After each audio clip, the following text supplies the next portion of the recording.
ಎಲ್ಲ ಜನತೆ ನಮ್ಮ ವರದಶ್ರೀ ಫೌಂಡೇಶನ್ ವತಿಯಿಂದ ಅವರು ಈ ಬಾರಿ ನಡೆಯುವಂಥ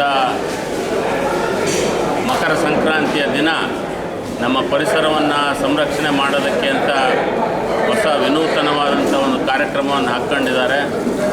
ಈಗಾಗಲೇ 2024ರವರೆಗೂ ನಾವು ಪರಿಸರವನ್ನು ಕೆಡಿಸೋವಂಥ, ಕೃಷಿಯನ್ನು ಕೆಡಿಸೋವಂಥ, ನಮ್ಮ ಆರೋಗ್ಯಗಳನ್ನು ಕೆಡಿಸ್ಕೊಳ್ಳೋವಂಥ, ಜೊತೆಗೆ ಆಡಳಿತದ ವ್ಯವಸ್ಥೆಯನ್ನು ಕೆಡಿಸೋವಂಥ ವ್ಯವಸ್ಥೆಯನ್ನು ಇಲ್ಲಿವರೆಗೂ ಮಾಡ್ತಾ ಬಂದಿದ್ದೇವೆ.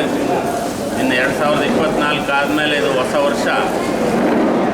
ಅದು ಈ ಸಂಕ್ರಾಂತಿಯಿಂದ ಎಲ್ಲ ಜನಪರವಾದಂಥ ಕೃಷಿ, ಅದು ಸಾವಯವ ನೈಸರ್ಗಿಕ ಕೃಷಿ ಕಡೆ ಒತ್ತು ಕೊಡುವಂಥದ್ದು, ಜೊತೆಗೆ ಪರಿಸರ ಸಂರಕ್ಷಣೆಗೆ ನದಿಗಳನ್ನು ಸ್ವಚ್ಛ ಮಾಡುವಂಥದ್ದು, ನಮ್ಮ ವೈಯಕ್ತಿಕವಾಗಿ ನಾವು ಬಳಸೋಂಥ ರಾಸಾಯನಿಕಗಳು, ಮನೆಯಲ್ಲಿ ಟಾಯ್ಲೆಟ್ ಕ್ಲೀನರ್ ಇರ್ಬೋದು, ಮನೆ ಫ್ಲೋರ್ ಕ್ಲೀನರ್ ಇರ್ಬೋದು, ಬಟ್ಟೆ ವಾಶ್ ಮಾಡೋದಿರ್ಬೋದು, ನಾವು ದೇಹಕ್ಕೆ ಹಚ್ಚೋವಂಥ ಸೋಪು, ಶ್ಯಾಂಪು ಇಂಥದ್ದಿರ್ಬೋದು, ಇವೆಲ್ಲವೂ ರಾಸಾಯನಿಕಗಳೇ. ಈ ರಾಸಾಯನಿಕಗಳನ್ನು ಕಡಿಮೆ ಮಾಡ್ತಾ, ಅದು ಮಹಿಳೆಯರು ಹೆಚ್ಚೆಚ್ಚು ಲಿಪ್ಸ್ಟಿಕ್ಕು, ಆಮೇಲೆ ಮೇಕಪ್ಪು ಏನು ಬಳಸ್ತಾರೆ, ಇವೆಲ್ಲವೂ ಕ್ಯಾರ್ಸನೋಜೆನಿಕ್ ಅಂತ. ಅಂದರೆ ಇವೆಲ್ಲವೂ ಕ್ಯಾನ್ಸರ್ ಬರೋದಕ್ಕೆ, ಕ್ಯಾನ್ಸರ್ ಕಾರಣಕ ಇವೆಲ್ಲ ವಿಷಕಾರಿ ವಸ್ತುಗಳೇನಿದ್ದಾವೆ, ಇವನ್ನೆಲ್ಲವನ್ನು ನಿಧಾನಕ್ಕೆ ಅವನ್ನೆಲ್ಲ ಬಿಡಬೇಕು ಅಂತಂದೇಳಿ ವರದಾ ಫೌಂಡೇಶನ್ ವತಿಯಿಂದ ಮಲ್ಲಿಕಾರ್ಜುನ್ ಅವರು ಮತ್ತೆಲ್ಲ ಸ್ನೇಹಿತರು ಮಾಡ್ತಾ ಇರುವಂಥ ಈ ಕಾರ್ಯಕ್ರಮ ಬಹಳ ಶ್ಲಾಘನೀಯ. ಈ ಬಾರಿ ಸ್ನಾನವನ್ನು ನಾವು ಶಾಂಪು, ಸೋಪ್ಗಿಂತ ನಾವು ಕಡಲೆ ಹಿಟ್ಟು, ಸೀಗೆ ಪುಡಿ, ಚಿಜ್ಜಲು ಪುಡಿ ಈ ಥರದನ್ನು ಉಪಯೋಗಿಸ್ಕೊಂಡು ಸ್ನಾನ ಮಾಡಿ ಒಂದು ಶುಭ್ರವಾದ ಸ್ನಾನ. ಹೊಸ ವರ್ಷ, ಹೊಸ ಯುಗದ ಪ್ರಾರಂಭ ಇದು. ಇಲ್ಲಿವರೆಗೂ ನಾವು ಸತ್ಯಯುಗ ಬರುತ್ತೆ ಅಂತ ಕಾಯ್ತಿದ್ವಿ. ಈಗ ಸತ್ಯಯುಗ, ನಮ್ಮ ಇಲ್ಲಿರುವಂಥ ಎಲ್ಲ ಜನರು ಕೂಡ ಸತ್ಯಯುಗದ ಜನ ಅಂತ ಅನಿಸುತ್ತೆ. ಇಲ್ಲಿವರೆಗೂ ಇದ್ದದ್ದೆಲ್ಲ ಕಲಿಯುಗ, ಇನ್ನು ಬಂದಿರೋದೆಲ್ಲ ಸತ್ಯಯುಗದ ಜನ ಅಂತಂದೇಳಿ ಅನಿಸುತ್ತೆ. ವರದಾ ಫೌಂಡೇಶನ್ನಿಗೆ ಈಗ ಈ ಒಂದು ನಿರ್ಮಲ ತುಂಗಭದ್ರಾ ಅಭಿಯಾನದ ಅಡಿಯಲ್ಲಿ ಮಾಡ್ತಾ ಇರುವಂಥ ಈ ಪಾದಯಾತ್ರೆ, ಜಾಥಾದ ಎಲ್ಲರಿಗೂ ಕೂಡ ನಾನು ಶುಭವನ್ನು ಹಾರೈಸಿ, ರಾಜ್ಯದ ಜನತೆ ಹೆಚ್ಚೆಚ್ಚದ್ರೊಳಗೆ ಭಾಗವಹಿಸಬೇಕು.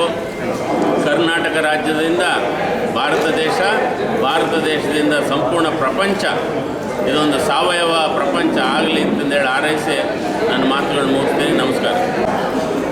ಮಕರ ಸಂಕ್ರಾಂತಿ ಒಂದು ಪರಿಸರ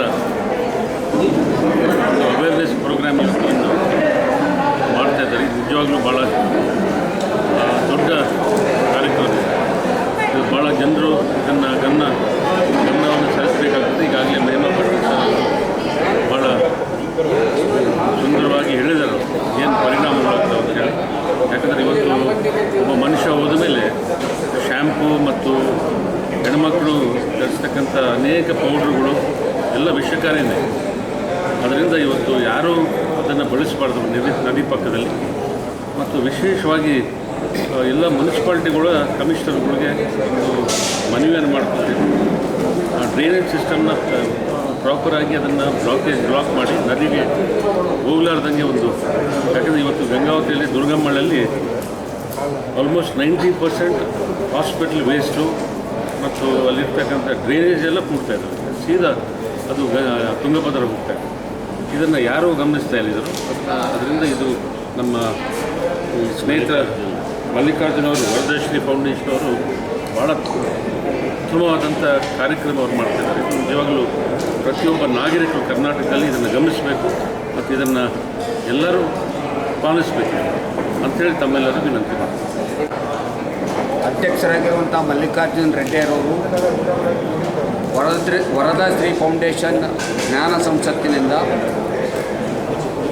ಆರ್ಗ್ಯಾನಿಕ್ ಅರಮನೆ ಅಂತೇಳಿ ಹುಬ್ಬಳ್ಳಿಯಲ್ಲಿ ಮಾಡಿಕೊಂಡು ರಾಜ್ಯದ ಜನತೆಗೆ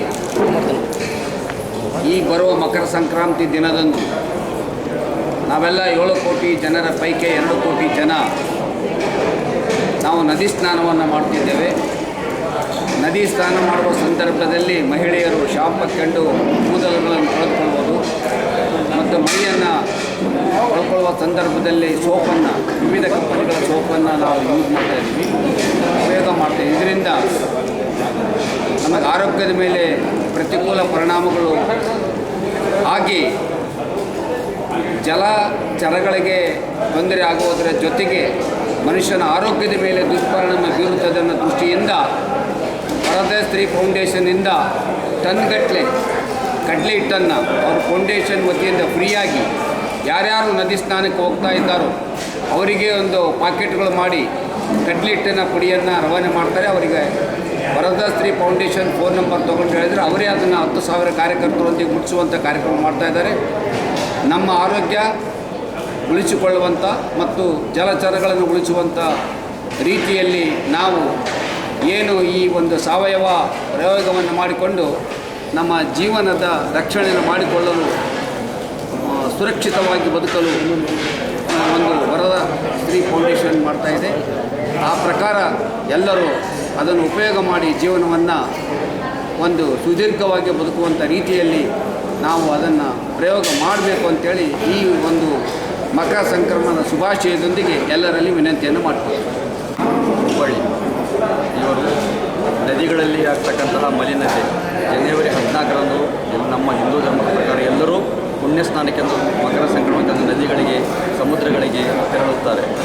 ಆದ ಕಾರಣ ನದಿಗಳಿಗೆ ತೆರಳುವಾಗ ಅವರೆಲ್ಲರೂ ಸೋಪು, ಶಾಂಪೂ, ಕಡಲೆ ಆಮೇಲೆ ಪೇಸ್ಟು, ಪ್ಲಾಸ್ಟಿಕ್ಗಳನ್ನು ತೆಗೆದುಕೊಂಡು ನಮ್ಮ ನದಿಗಳಲ್ಲಿ ಜಲಚರಗಳನ್ನು ಮತ್ತು ನದಿಯ ನೀರನ್ನು ಹಾಳು ಮಾಡ್ತಾ ಇದ್ದೀವಿ. ಅದಕ್ಕೋಸ್ಕರ ನಾಡಿನ ಎಲ್ಲ ತೀರ್ಥಕ್ಷೇತ್ರಗಳಲ್ಲಿ, ಸಂಗಮ ಕ್ಷೇತ್ರಗಳಲ್ಲಿ, ಸ್ನಾನ ಮಾಡತಕ್ಕಂಥ ಪ್ರದೇಶಗಳಲ್ಲಿ ವರದಾ ಸ್ತ್ರೀ ಫೌಂಡೇಶನ್ನವರು 16,000 ಸ್ವಯಂ ಸೇವಕರು ಹಾಗೂ ಸ್ಥಳೀಯ ಸಂಸ್ಥೆಗಳನ್ನು ಸೇರಿಕೊಂಡು ನಾವು ನಮ್ಮ ಸ್ವಂತ ಕಡಲೆ ಹಿಟ್ಟನ್ನು ಕೊಟ್ಟು ಅಲ್ಲಿ ಶಾಂಪೂ, ಸೋಪು, ಪೇಸ್ಟನ್ನು ನಾವು ತೆಗೆದುಕೊಂಡು ಅವನ್ನು ಬೇರೆ ಕಡೆಗೆ ಡಿಸಾಲ್ವ್ ಮಾಡಿ ಕಡಲೆ ಹಿಟ್ಟಿನ ಪುಣ್ಯ ಸ್ನಾನ ಮಾಡಿ ನದಿಗಳನ್ನು ಉಳಿಸುವ ಕಾರ್ಯವನ್ನು ಮಾಡ್ತಾ ಇದ್ದೀವಿ.